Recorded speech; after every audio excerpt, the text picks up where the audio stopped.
kumwe n'umushikiranganji w'intebe mu gihugu hagati w'iterambere rusangi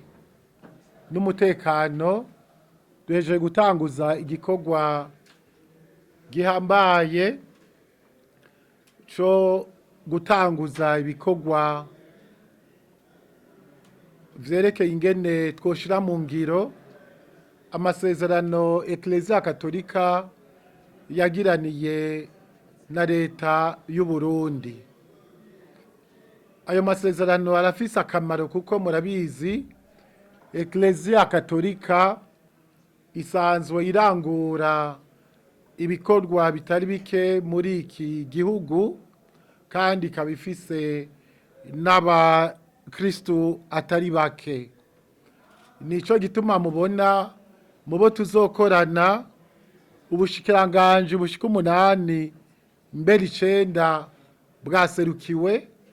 nababwira ubushikiranganji bw'intebe mu gihugu hagati nyene iterambere rusangi n'umutekano,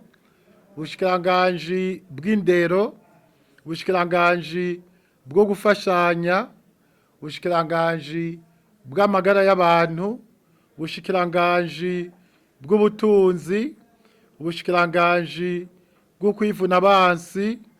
ubushikiranganji bw'ibidukikije, uburimyi n'ubworozi,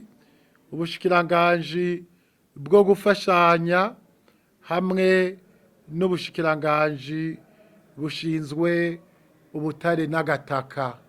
Vyerekana rero imico itandukanye aho ikorana n'Ekleziya Gatolika, aho Ekleziya ihamagariwe gutanga intererano. Aya masezerano rero niyashobora gushigwa mu ngiro n'izindi ngingo ziraba igisata kimwe kimwe,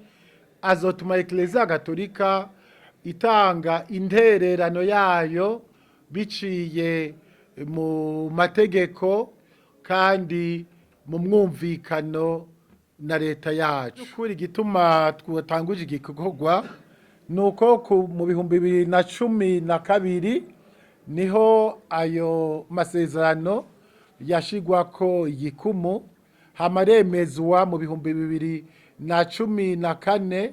kandi ayo masezerano akavuga mu ngingo zayo ko hazoca hatunganywa ayandi mategeko azotuma ashigwa mu ngiro mu bisata Ekleziya Gatolika ifashanya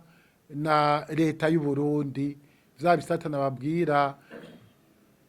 vy'indero, vy'amagara y'abantu, vy'iterambere, vy'amashirahamwe y'abakristo b'abakatolika, eka mbere n'ibisata bijanye no gufasha no guherekeza arabari mu bitaro, arabari mu ibohero, ari abasirikare n'abashinzwe umutekano, ico twita omoneri.